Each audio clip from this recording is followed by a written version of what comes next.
할렐루야! 오늘은 예수님 대관식이라는 제목으로 스가랴서 6장 함께 공부하도록 하겠습니다. 먼저 지난 시간에 공부하였던 스가랴서 5장을 복습하도록 하겠습니다. 스가랴서 1장부터 4장까지는 이스라엘 재건에 대한 희망찬 약속을 주시는 이상이 주를 이루었습니다.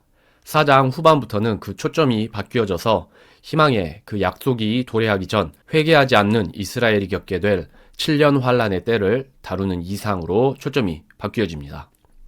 5장의 전반부는 날아가는 두루마리 이상을 통해 온 세상에 저주의 심판을 선포하시며 7년 환란의 계시를 상징적으로 나타내고 있습니다. 이것은 7 봉인을 떼시며 두루마리를 펼치시는 예수님의 모습이 기록된 계시록 6장과 긴밀하게 연결됨을 살펴보았습니다. 5장의 두 번째 이상에서는 에바 바구니를 타고 바벨론 땅으로 옮겨지는 사악한 여자가 등장했습니다. 이 사악한 여자는 7년 환란의 때에 흥왕할 계시록의 음녀 바벨론과 동일한 인물로 볼 수 있음을 지난 시간에 자세히 따져보았습니다. 이상의 내용을 그림으로 요약해보면 교회가 휴거되고 나면 은혜의 교회 시대가 마무리되고 7년 환란이 시작될 것입니다. 그 7년간의 저주의 계시를 알리는 두루마리가 하늘을 나르며 선포되는 장면이 스가랴서 5장의 전반부 내용이었습니다. 5장의 두 번째 이상에서 사악한 여자가 에바 바구니에 담겨 신할 땅으로 옮겨지는데 이는 7년 환란의 때에 흥왕할 음녀 바벨론을 통해 궁극적으로 성취될 것입니다. 오늘은 스가랴서 6장을 공부할 것입니다. 하나님께서는 스가랴에게 총 8가지 이상을 주시는데 오늘 공부할 이상이 그 마지막 8번째 이상입니다. 마지막 이상과 거기에 이어지는 여호수아 대관식을 통해 예수님의 재림을 향한 하나님의 뜻을 놀랍도록 선명하게 발견할 수 있을 것입니다. 두 노산 사이에서 나오는 네 병거, 스가랴서 6장 1절 합독하겠습니다. 내가 또 돌아서서 눈을 들어보니 보라 두 산 사이에서 네 병거가 나오는데 그 산들은 놋산이더라. 첫째 병거에는 붉은 말들이 있고 둘째 병거에는 검은 말들이 있으며 셋째 병거에는 흰 말들이 있고 넷째 병거에는 회색 말들과 젓갈색 말들이 있으므로 마지막 8번째 이상에서 스가랴는 두 개의 놋산 사이에서 나오는 네 병거들을 봅니다. 네 그룹의 서로 다른 색깔의 병거들이 순서대로 산들 사이에서 나옵니다. 놋의 여러 의미, 놋은 성경에서 여러 가지 의미로 사용되는데 첫 번째로 놋은 성전 재료로 사용됩니다. 놋은 금이나 은보다는 못하고 나무보다는 귀한 재료로서 성전에서 매우 흔하게 사용되었습니다. 이때 놋은 예수님의 인성을 상징한다고 보기도 합니다. 이때 인성은 인격을 말하는 것이 아니라 예수님의 신성과 대비되는 의미로서의 인성이다 라고 이해하시면 되겠습니다. 두 번째, 놋은 강력한 힘을 상징합니다. 놋은 쇠와 더불어서 군사력, 물리적인 힘을 상징적으로 나타냅니다. 특별히 이스라엘을 억압하던 블레셋의 거인 리더들이 들고 다니던 무기의 재료가 놋이었음을 성경은 구체적으로 언급하고 있습니다. 셋째, 놋은 죄의 심판을 상징합니다. 놋은 놋뱀 사건과 연관되어서 죄의 심판을 뜻하는 것으로 이해되기도 합니다. 이스라엘 족속을 오랜 기간 괴롭혀왔던 블레셋 족속은 골리앗, 이스비브놉과 같은 거인 족속이 이끌고 있었습니다. 이스라엘을 칠 때에 이들 거인이 놋으로 된 무기를 사용했음을 성경은 특징적으로 언급하고 있습니다. 또한 광야에서 불신과 불평으로 일관하며 반역적 태도를 일삼았던 이스라엘 족속이 하나님의 심판으로 불뱀에 의해 죽게 되었을 때에도 놋으로 만든 뱀을 장대에 세워두고 그것을 바라보는 자마다 구원을 받도록 하셨습니다. 이때에도 놋은 죄에 대한 심판을 의미하는 재료로서 제시되었습니다. 놋은 저주의 심판, 예수님의 인간됨과 연결이 되어 있는 것입니다. 두 놋산, 신명기 27장 12절 합독하겠습니다. 너희가 요르단을 건넌 뒤에 이들 곧 시므온과 레위와 유다와 이사갈과 요셉과 베냐민은 백성을 축복하기 위하여 그리심산에 서고 이들 곧 르우벤과 갓과 아셀과 스불론과 단과 납달리는 저주하기 위하여 에발산에 설지니라. 앞서 5장에 날아가는 두루마리의 이상에서 하나님께서 경고하신 저주의 약속이 실행됨을 선포하는 이상을 주셨습니다. 이러한 저주의 약속이 주어진 대표적인 장소가 신명기에 등장하는데 바로 그리심산과 에발산입니다. 신명기 27장에서 가나안 입성을 앞둔 이스라엘 민족을 모세는 그리심산과 에발산에 나눠 세우고 순종에 따를 축복과 불순종에 따를 저주의 말씀을 선포합니다. 네 그룹의 병거가 하나님의 심판의 약속을 시행하기 위해서 두 산 사이에서 나오는데 축복과 저주의 약속이 주어졌던 신명기의 두 산을 상징적으로 의미하는 것으로 볼 수 있지 않을까 우리가 생각해 볼 수 있는 것입니다. 네 병거의 정체, 스가랴서 6장 4절 합독하겠습니다. 그때에 내가 나와 말하던 천사에게 응답하여 이르되 내 주여 이것들은 무엇이니까 하니 그 천사가 내게 대답하여 이르되 이것들은 하늘들의 내 영인데 그들이 온 땅의 주 앞에 서 있다가 앞으로 나아가느니라 하더라. 그 안에 있는 검은 말들은 나아가서 북쪽 지방으로 들어가고 흰 말들은 그것들의 뒤를 따라 나아가며 회색 말들은 남쪽 지방으로 나아가고 젓갈색 말들은 나아가서 땅을 두루 이리저리 다니려고 가고자 하더라. 그가 이르되 너희는 여기서 나가 땅에 두루 이리저리 다니라 하매 이처럼 그것들이 땅을 두루 이리저리 다니더라. 그때에 그가 내게 외치며 내게 말하여 이르되 보라 북쪽 지방으로 가는 이것들이 북쪽 지방에서 내 영을 평안하게 하였느니라 하더라. 내 병거는 내 천사. 스가랴와 함께 있던 천사가 스가랴에게 네 그룹의 말병거의 정체가 무엇인지 밝혀줍니다. 이들은 온 땅의 주 앞에 서 있다가 하나님의 명을 받아 그 임무를 수행하러 나가는 영적 존재들입니다. 천사들을 지칭하는 것으로 이해할 수 있습니다. 말과 병거를 상징으로 사용함으로써 온 세상을 향한 하나님의 심판의 명령을 신속하고 강력하게 집행하는 모습을 나타내신 것으로 이해할 수 있습니다. 성경 이상 속에 등장하는 말들은 특정한 색깔을 통해 구분되어집니다. 천사의 권한, 지위, 임무, 특성을 반영하여서 특정한 색깔이 부여된 것으로 추정해 볼 수 있습니다. 요한계시록 6장에서는 말과 그 말의 색깔의 연관성을 짐작해 볼 수 있게끔 흰 말은 정복자, 붉은 말은 칼로 죽이는 자, 검은 말은 기근으로 해하는 자, 창백한 말은 사망과 지옥의 권세에 연결시키고 있습니다. 요엘서 2장 1절 합독하겠습니다. 주의 날이 이르느니라. 그 날이 매우 가까우니 그들의 모양은 말의 모양 같고 그들의 달리는 것은 기병 같으며 그들이 그 도시에서 이리저리 달려가며 그들 앞에서 땅이 진동하고 하늘들이 떨며 해와 달이 어두워지고 별들이 빛을 내던 것을 멈추리로다. 주의 날이 크고 심히 두려우니 누가 그 날을 견디리요. 마지막 날의 심판을 묘사하고 있는 요엘서 2장에서 하나님의 세상 심판을 묘사하며 스가랴서 6장과 유사한 이미지를 사용합니다. 하나님의 심판을 집행하는 주의 군대가 병거와 같이 세상에 이리저리 나아갑니다. 이는 스가랴서의 묘사와 일치합니다. 성경이 말의 상징을 이용하여 심판의 장면을 묘사하는 것을 기억하면 성경 공부에 도움이 될 것입니다. 성경은 북쪽에 집중한다. 한편 천사들은 이리저리 온 땅을 향해 나아가지만 특별히 북쪽과 남쪽이 주된 방향으로 제시되고 있으며 그 중에서도 북쪽에 포커스가 있습니다. 이스라엘의 지리적 위치상 서쪽에는 지중해가 위치하고 동쪽에는 아라비아 사막이 존재함으로 인해 전통적으로 동과 서 방향으로는 적들이 침공해 오지 않았습니다. 반면 남쪽은 이집트, 북쪽은 아시리아, 바벨론 등이 침입해오는 경로였습니다. 특별히 남유다를 멸망시킨 바벨론이 북쪽을 통해서 들어왔기 때문에 북쪽은 이스라엘의 민족적 원수의 침입 방향으로 생각할 수가 있습니다. 서쪽은 지중해, 그리고 동쪽은 거대한 아라비아 사막의 북단입니다. 그러므로 이스라엘의 적들은 전통적으로 유프라테스 강유역을 따라 북진하였다가 이스라엘을 북쪽으로부터 공격해 들어왔습니다.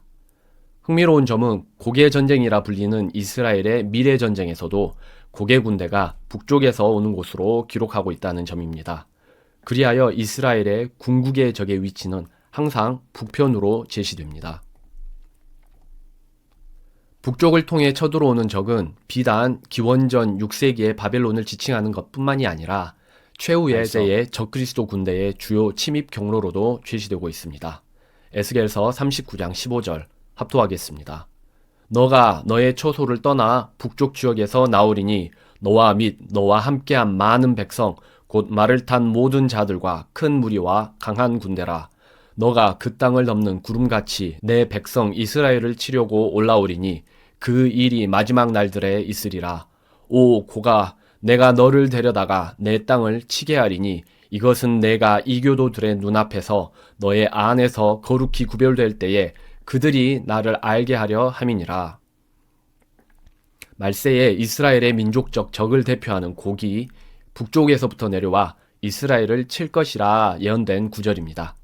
관련하여서 요한계시록을 공부하며 자세히 살펴보았었는데 요는 이스라엘의 궁극적 적은 북측에 있다 하는 것이 성경적 관점이라는 것입니다.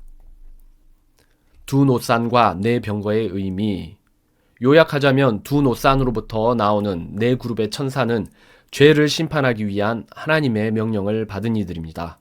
이들은 신명기 27장의 두 산, 그리심산과 에발산 사이에서 주어진 저주의 약속을 근거로 온 세상으로 출격하는 모습으로 스가랴서 6장의 이상을 생각해 볼 수 있습니다. 한편 스가랴서에 기록된 북쪽의 적은 말세에 등장할 적을 지시하는 것으로 보는 것이 합당합니다. 스가랴서 기록 당시 이미 바벨론은 페르시아에 의해 패망한 지 20여 년이 흐른 상태였기 때문입니다. 하나님을 분노케 하는 첫 번째 그룹의 보고 스가랴서 1장. 스가랴서 1장에는 말을 탄 또 다른 그룹이 세상을 감찰하고 그것을 하나님께 보고하는 장면이 등장했었습니다. 이 부분을 잠시 복습하도록 하겠습니다. 스가랴서 1장 11절 합독하겠습니다. 우리가 여기저기 땅에 두루 다녀보니 보소서 온 땅이 평안하며 안식 중에 있나이다 하더라. 만군의 주가 이같이 말하노라. 내가 예루살렘과 시온을 위하여 큰 질투로 질투하며 또 안락하게 지내는 이교도들을 아주 심히 기뻐하지 아니하노니 내가 내 백성을 조금 기뻐하지 아니하였거늘 그들이 협력하여 고통을 더하였느니라. 스가랴서 1장에 기록된 스가랴의 첫 번째 이상에서 하나님께서는 천사들을 보내서 온 땅을 감찰하도록 하십니다. 이방 권세가 이스라엘을 과도하게 억압하면서 자신들은 평안하게 거하는 상황임을 보고받으신 하나님께서는 분노하십니다. 이것은 하나님의 7년 환란을 통한 세상 심판이 본격화되기 전 그 계시를 위한 감찰 활동으로 볼 수 있습니다. 하나님을 평안케 하는 두 번째 그룹의 임무 수행, 스가랴서 6장 5절 합독하겠습니다. 이것들은 하늘들의 내 영인데 그들이 온 땅의 주 앞에 서 있다가 앞으로 나아가느니라 하더라. 이처럼 그것들이 땅을 두루 이리저리 다니더라. 그때에 그가 내게 외치며 내게 말하여 이르되 보라 북쪽 지방으로 가는 이것들이 북쪽 지방에서 내 영을 평안하게 하였느니라 하더라. 스가랴서 6장의 마지막 8번째 이상에서 하나님께서는 그분이 뜻하시는 임무를 수행하도록 다시 한번 천사들을 온 땅으로 보내십니다. 앞서 1장에서는 감찰 보고를 받고 분노하셨던 하나님께서 6장에서는 천사들의 임무 수행을 통해 드디어 평안을 찾으십니다. 이스라엘 민족을 향한 이방 권세의 억압이 하나님을 분노케 했다면 무엇이 하나님을 평안하게 할 수 있을 것인가? 우리가 생각해 본다면 온 땅으로 보내어진 네 병거의 천사들에 의해 이방 권세를 대표하는 적그리스도 권세와 그를 따르는 온 세상을 향한 하나님의 심판이 이루어졌기 때문이라 이해할 수 있습니다. 그러한 이해는 8가지 이상을 쭉 공부해오며 이해했던 내용들과도 일맥상통합니다. 네 병거 이상과 하나님의 안식. 현재 우리가 살고 있는 교회 시대는 교회의 휴거와 함께 끝이 나고 이 세상은 7년 환란에 들어갈 것입니다. 이때에 예수님을 거절한 이스라엘 민족들도 환란에 들어가게 될 것이며 그 기간 동안 적그리스도에 의해 포갑을 당하게 될 것입니다. 이러한 내용은 스가랴서 1장의 4뿔 이상에 포함되어 있었습니다.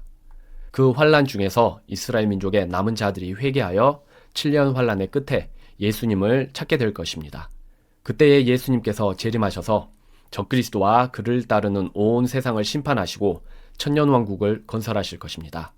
오늘 공부한 네 병거의 이상은 7년 환란 중에 있을 이방 권세에 대한 예수님의 심판과 많은 부분 겹쳐있는 것으로 생각하면 좋을 것 같습니다. 참고로 예수님께서 재림 후 건설하실 천년왕국은 성경에서 안식의 궁극적인 성취를 뜻합니다. 6일간 창조 후 제7일차에 안식하셨던 안식일이 궁극적으로 지시하는 것이 미래의 천년왕국이고, 또한 40년의 광야 생활을 마치고 입성하게 된 약속과 안식의 땅 가나안도 궁극적으로 천년왕국을 상징합니다. 즉 천년왕국은 안식과 평안의 천년으로서 스가랴서에 기록된 대로 하나님의 영이 평안할 시기입니다. 이것으로 스가랴에게 주어진 8가지 이상이 모두 마무리되었습니다. 8가지 이상을 그 종말론적 성취와 연결시켜서 정리해보면 다음과 같습니다. 첫 번째 이상, 말을 타고 세상과 감찰하는 이들. 이것은 궁극적으로 마지막 때의 심판 계시 전 온 세상을 감찰하실 하나님의 모습으로 성취가 될 것이고, 두 번째, 네 뿔과 네 목수 이상은 이방 제국과 그 제국의 심판자 되실 재림 예수님을 통해 궁극적으로 성취될 것입니다. 세 번째 이상, 예루살렘을 측량하는 이의 이상은 천년왕국의 수도 예루살렘의 재건을 통해서 궁극적으로 성취될 것입니다. 네 번째 이상, 여호수아 대제사장의 회복에 관한 이상은 궁극적으로 7년 환란 끝에 이스라엘 민족의 회복을 통해서 성취될 것입니다. 다섯 번째 이상, 두 올리브나무와 등잔대는 궁극적으로 7년 환란 중 보냄받을 두 증인을 통해서 성취가 될 것이고, 여섯 번째 이상, 날아가는 두루마리 이상은 궁극적으로 7년 환란 심판의 선포를 의미하는 것이다. 일곱 번째 이상, 에바 바구니 속 사악한 여자는 궁극적으로 7년 환란의 음녀 바벨론을 지칭하는 것이고, 오늘 공부한 마지막 네 병거 이상은 재림하실 예수님의 세상 권세 심판을 통해서 궁극적으로 성취될 것입니다. 대제사장 여호수아의 대관식, 네 병거 이상을 마지막으로 스가랴에게 주어진 8가지 이상이 마무리되었습니다. 8가지의 이상에 연이어서 스가랴는 대제사장 여호수아를 통해 행위 예언을 하도록 하나님으로부터 명령을 받습니다. 대제사장 여호수아의 대관식이 바로 그것인데, 이것이 어떻게 앞서서 주어진 8가지의 이상을 종합적으로 결론 맺으면서 미래에 재림하실 예수님을 탁월하게 예언하고 있는지를 살펴보겠습니다. 스가랴서 6장 9절 합독하겠습니다. 주의 말씀이 또 내게 임하니라. 이르시되 너는 포로된 자들 중에서 곧 바빌론에서 돌아온 헬데와 도비야와 여다야에게서 물건을 취하고 또 같은 날에 와서 스바냐의 아들 요시야의 집으로 들어가라. 그리고 은과 금을 취해 관들을 만들어 요세덱의 아들 대제사장 여호수아의 머리에 그것들을 씌우고. 하나님께서는 스가랴에게 바벨론에서 귀환한 자들 일부로부터 금과 은을 취하여 왕관들을 만들고 그것을 대제사장 여호수아의 머리에 씌우도록 명령하십니다. 유대인들은 이것이 매우 이상한 행위임을 단번에 눈치챘을 것입니다. 대제사장은 레위 지파로서 터번과 금패를 머리에 두르지만 왕관을 쓰지는 않기 때문입니다. 왕관은 유다 지파 다윗의 왕손이 쓰는 것이었습니다. 또한 왕관이 하나가 아니라 왕관들이라 지칭하시면서 여러 개의 왕관을 만들어 씌우라고 분명히 말씀하고 계십니다. 이러한 예외적인 행위가 뜻하는 바가 무엇인지 알 수 있는 힌트들을 뒤 이어지는 구절을 통해 하나님께서 제시해 주십니다. 대제사장이 왕관을 쓰는 행위의 참뜻, 스가랴서 6장 12절 합독하겠습니다. 그에게 말하여 이르기를 만군의 주가 이같이 이르노라. 이름이 가지인 사람을 보라. 그가 자기 처소에서 나와 자라나서 주의 성전을 건축하리라. 곧 그가 주의 성전을 건축하고 영광도 얻으며 자기 왕좌에 앉아 다스릴 것이요. 또 그가 자기 왕좌에 앉아 제사장이 되리니 그들 둘 사이에 화평의 논의가 있으리라 하고, 그 관들은 헬렘과 도비야와 여다야와 스바냐의 아들 헨을 위해 주의 성전에서 기념으로 삼으라 하시니라.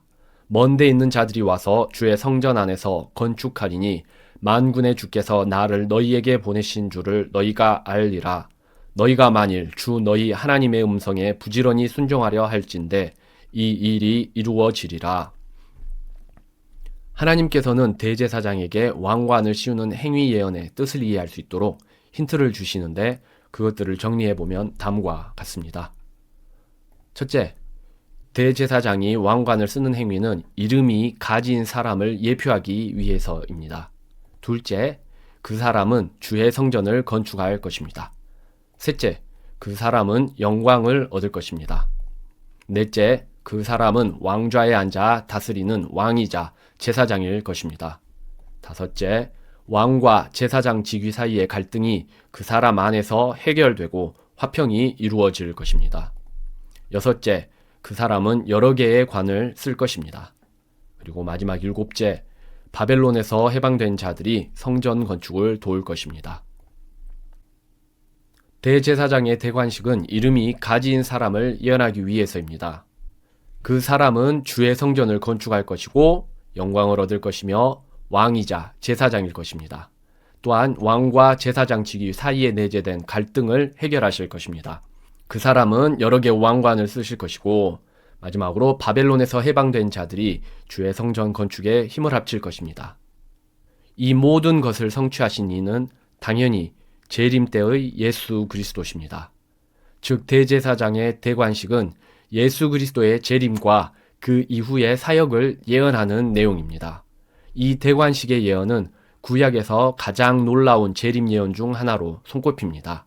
각각의 내용을 좀 더 구체적으로 살펴보며 은혜를 나누도록 하겠습니다.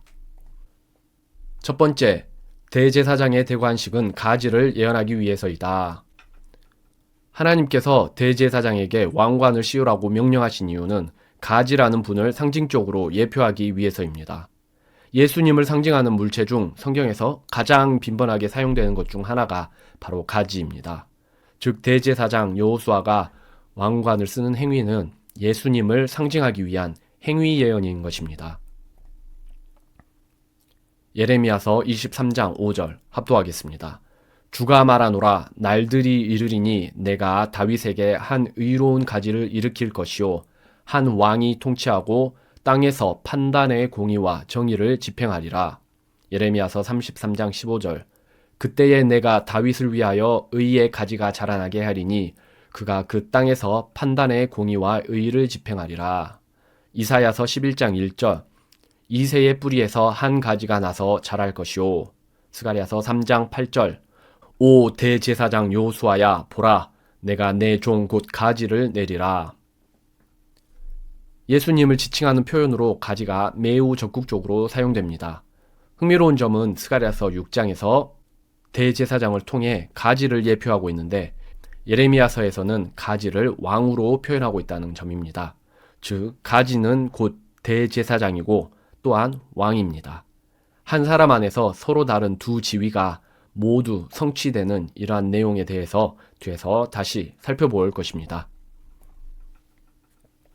둘째, 예수님께서는 주의 성전을 건축하실 것이다. 교회 시대에는 교회가 하나님의 영이 거하시는 성전입니다. 영원한 왕국의 때에는 성전이 없을 것입니다. 하지만 천년 왕국의 때에는 매우 유대적인 성전이 세워질 것이고 그곳에서 매우 유대적인 제사 또한 이루어질 것입니다.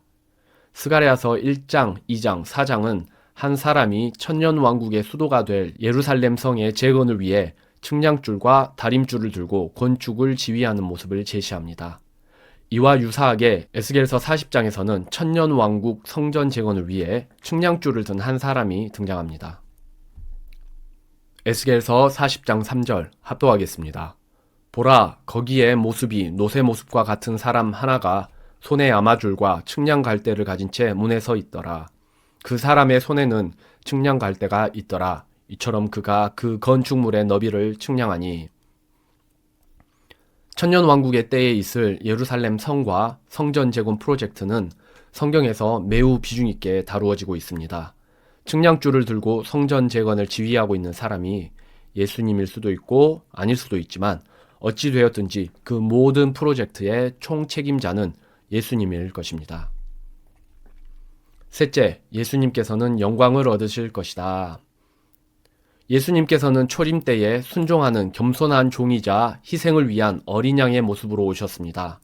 하지만 이스라엘의 적들을 멸하고 온 세상을 심판하러 오시는 재림 때에는 유다의 사자와 같이 맹렬하며 철장을 든 강력하고 영광스러운 왕의 모습으로 오실 것입니다. 그때에는 모든 무릎이 거룩하신 예수님의 영광 앞에 두려워 떨며 경배할 것입니다. 마태복음 16장 27절 합독하겠습니다. 사람의 아들이 자기 아버지의 영광 중에 자기 천사들과 함께 올 것이요 그때에 그가 각 사람에게 그의 행위대로 갚아주리라. 마태복음 24장 30절 그때에 사람의 아들이 권능과 큰 영광을 가지고 하늘의 구름들 가운데서 오는 것을 보리라. 마태복음 25장 31절 사람의 아들이 자기의 영광 중에 모든 거룩한 천사와 함께 올 때에 자기의 영광의 왕좌에 앉아서 성경은 재림 예수님께서 영광 중에 오실 것을 반복하여 기록하고 있는데 영광 속에서 예수님께서 재림하실 때에 그분은 왕으로서 오실 것임이 마태복음 25장에도 예언되어 있습니다. 넷째, 예수님께서는 왕이자 제사장일 것이다. 예수님께서는 초림시에 완전한 희생물이 되심으로 자신을 드리셨습니다. 죽으신 지 사흘 만에 부활 승천하신 후 현재는 대제사장으로서 하늘 성전에서 교회 성도들을 위한 중재자의 역할을 하고 계십니다. 대제사장이신 예수님께서 미래에 재림하셔서 천년왕국을 건설하실 때에는 자기 자신의 왕좌를 예루살렘에 세우시고 거기에 앉아 다스리실 것입니다. 스가랴서 6장 13절에는 자기 왕좌에 앉은 제사장이라 하는 표현이 등장합니다. 그런데 성소에는 의자가 존재하지 않습니다. 제사장은 임무 수행 중 앉지 않고 항상 서서 성전 일을 보게 되어 있기 때문입니다. 하지만 왕은 앉아서 다스립니다. 이러한 것들을 미루어 볼 때 자기 왕좌에 앉아서 일을 하는 제사장의 예언을 성취하실 이는 온 세상에 단 한 분, 오직 재림 예수님밖에 없습니다. 시편 110편 1절 합독하겠습니다. 주께서 내 주께 말씀하시기를 내가 너의 원수들을 너의 발받침으로 삼을 때까지 너는 내 오른편에 앉아있으라 하셨도다. 주께서 이르시기를 너는 멜기세덱의 계통에 따른 영원한 제사장이라 하셨도다. 주의 오른쪽에 계신 주께서 친히 진노하시는 날에 왕들을 쳐서 부수시리라. 그분께서 이교도들 가운데서 심판하사 처소들을 시체들로 채우시고 예수님께서는 영원한 제사장으로서 하나님 우편에 앉아 계실 것을 시편 110편이 예언하고 있습니다. 5절 이하에서는 그 후에 미래까지 예언을 하고 있는데 예수님께서 왕으로서 재림 심판하실 것에 관한 것입니다. 즉 영원한 제사장이신 예수님께서 재림 때에는 왕으로 오셔서 세상 왕들을 심판하실 것이라는 것이 성경의 오랜 예언인 것입니다. 다섯째, 예수님 안에서 왕과 제사장 직위 사이에 평화가 있을 것이다. 왕은 인간을 정의롭게 다스리고 죄를 정당하게 심판할 책임이 있습니다. 반면 제사장은 죄인이 거룩하신 하나님 앞에 받아들여지도록 중보하는 자입니다. 이 두 직위 사이에는 화해할 수 없는 긴장이 존재합니다. 하지만 완전한 제사장이신 예수님께서 왕의 자리에 앉으심으로써 왕과 제사장 직위 사이에 내재된 모순이 해결되고 화평이 이루어질 것입니다. 하나님의 거룩하심과 죄 용서의 사랑이 예수님 안에서 동시에 성취될 것입니다. 여섯째, 예수님께서는 여러 개의 왕관을 쓸 것이다. 스가랴는 바벨론에서 돌아온 이들로부터 금과 은을 받아 왕관들을 만들고 이 왕관들을 대제사장 여호수아에게 씌웠습니다. 복수 형태로 기록된 왕관들과 관련하여 그 왕관의 디자인적 형태를 표현한 것이라거나 아니면 최상급의 표현이라 이렇게 이해하기도 합니다. 하지만 성경은 여호수아가 많은 왕관을 쓰는 이유를 계시록을 통해서 명확하게 알 수 있도록 제시해주고 있습니다. 요한계시록 19장 11절 합독하겠습니다. 또 내가 하늘이 열린 것을 보니 보라 흰 말이라 그 위에 타신 분은 신실하시니 참되시니라 불리더라. 그분은 의로 심판하며 전쟁을 하시느니라. 그분의 눈은 불꽃 같고 그분의 머리 위에는 많은 관이 있었으며 또 그분께서 피에 담근 옷을 입으셨는데 그분의 이름은 하나님의 말씀이라 불리느니라.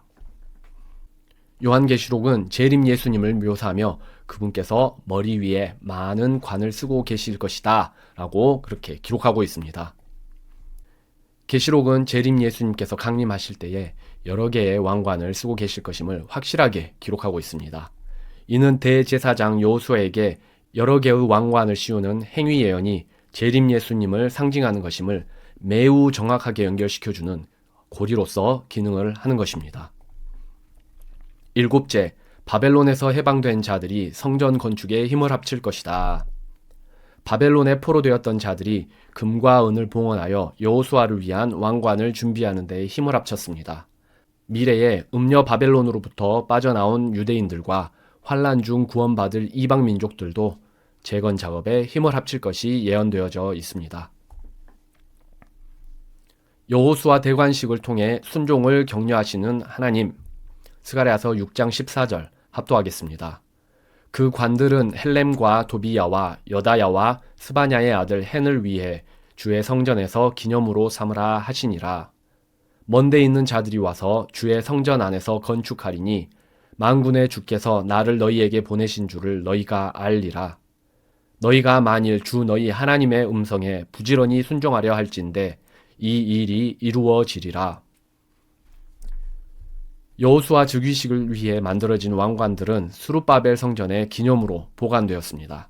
이는 왕관 수여식을 통해 상징하는 미래의 재림 사건을 이스라엘 민족이 기억하고 기대하기를 바라셨기 때문일 것입니다. 8가지 이상과 한 가지 행위 예언을 통해 하나님께서는 이스라엘 민족의 회복과 메시아 재림의 약속을 주시면서 그것들이 순종을 통해 반드시 이루어질 것을 보증하시며 대제사장의 즉위식을 통한 행위 예언은 마무리됩니다. 참고로 이스라엘 민족의 순종은 7년 환란을 거치고 나서야 이루어질 것이고 재림 예수님께서 왕으로 즉위하실 때도 그때가 될 것입니다. 그림으로 스가랴서 6장을 표현해 보면서 오늘 공부한 내용을 마무리 짓겠습니다. 지금 우리가 살고 있는 교회 시대는 교회의 휴거와 함께 마무리될 것입니다. 그 이후 예수님을 거부한 이스라엘 민족은 7년 환란에 들어갈 것입니다. 하지만 7년 환란 끝에 이스라엘 민족은 회개에 이를 것이며 예수님께서는 재림으로 응답하시며 왕으로 오셔서 이스라엘 민족을 억압하던 뿔과 같은 적그리스도 권세를 잘라버리실 것입니다. 그리고 이방 권세에 대한 그러한 심판의 모습은 내병거 이상과 상당 부분 중첩되는 것입니다. 이후 대제사장 예수님께서는 왕으로서 천년왕국을 세우실 것인데 그때에 예수님 안에서 대제사장과 왕의 직위가 화평을 이루게 될 것입니다. 오늘 함께 공부한 말씀을 결론 짓겠습니다. 스가랴서의 이상은 통일성 있게 마지막 7년 환란과 그 이후에 있을 재림 예수님의 천년왕국의 때를 예언하고 있습니다. 그리고 그 모든 이상은 왕으로서 다시 오실 예수 그리스도의 재림을 상징하는 행위 예언으로 완벽하게 종합되었습니다. 하나님께서는 만물의 시작 때부터 이미 그 끝을 아시는 능력의 하나님이십니다. 하나님께서는 말씀을 탐구하는 사람들이 끝을 작정하신 하나님의 뜻을 알 수 있게끔 성경에 관련된 내용들을 정확하게 남겨놓으셨습니다. 2500여 년 전에 기록된 스가랴서를 통하여 수천 년 뒤에 있을 종말의 타임라인을 유추해 볼 수 있다는 것은 오직 하나님의 능력 안에서만 가능한 일입니다.